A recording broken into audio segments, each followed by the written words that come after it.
दिरंगाई करणाऱ्या कंत्राटदारांची मुख्यमंत्र्यांकडून चांगलीच खरडपट्टी करण्यात आली। दिलेल्या कालावधीमध्ये प्रकल्प पूर्ण झाले पाहिजेत, राज्याचं आणि देशाचं नुकसान चालणार नाही असं मुख्यमंत्री फडणवीसांनी कंत्राटदारांना तंबी दिली आहे।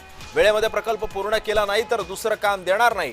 संबंधित यंत्रणांनी प्रकल्प पूर्णपणे वेळेत करावेत, करण्याकडे लक्ष द्यावं। मुख्यमंत्र्यांनी कडक शब्दात हे निर्देश दिलेले आहेत। पायाभूत सुविधा मुख्यमंत्री वॉर रूमच्या बैठकीमध्ये मुख्यमंत्र्यांनी आक्रमक पवित्रा घेतला। राज्यातील पायाभूत सुविधा प्रकल्पांचा मुख्यमंत्र्यांनी आढावा सुद्धा घेतला।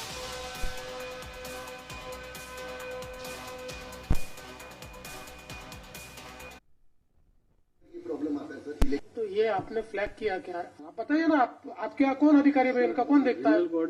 हाँ तो करिए, ये चलेगा नहीं भाई मेरे को। अगर ऐसा होगा ना तो मैं बैन लगा दूंगा कि आप लोगों को देख भाई, ये 7-7, 8-8 साल वाला जमाना चला गया। मैं बता रहा हूँ तुमको, ये इतना नुकसान है, देश का नुकसान है, सबका नुकसान है। ये 7-7, 8-8 साल चलना बेटरचा अर्थ काय? त्याच्यामध्ये सर ते 1-2 महिने डिले होणार आहेत। मी आहे ना 1-2 महिने डिले तुम्हीच ऍक्सेप्ट करून घेता म्हणून प्रॉब्लेम नाही। तुम्ही मनाने ऍक्सेप्ट केलाय की 1-2 महिने तर चालतोच।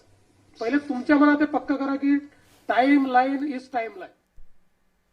आणि या सगळ्या संदर्भामध्ये अधिक माहिती जाणून घेऊयात। माझा सहकारी मनोज दाळकर आपल्या सोबत आहे। मनोज, अँग्री यंग मॅन आता पाहायला मिळतात आपल्याला मुख्यमंत्र्यांच्या रूपामध्ये। कंत्राटदारांना फैलावरती घेतलेलं आहे, काय नेमका सगळा हा प्रकार होता? नेमकं काय कशा संदर्भामध्ये ही चर्चा सुरू होती?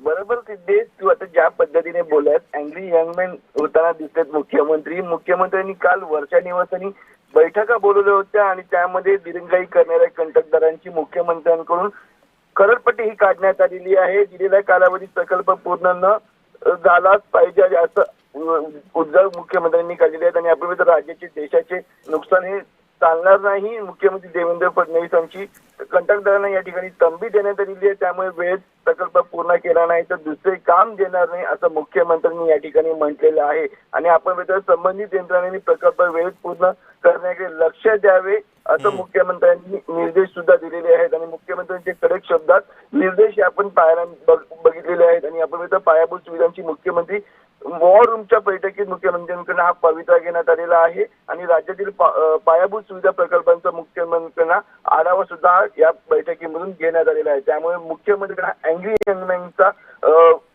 जो चेहरा आहे तो या ठिकाणी दिसून यायला बघा। कारण की या ठिकाणी प्रकल्प दिले जातात पण ते वेळेत पूर्ण होत नाही, त्यामुळे मुख्यमंत्री या ठिकाणी कडक पाहायला मिळालेले आहेत।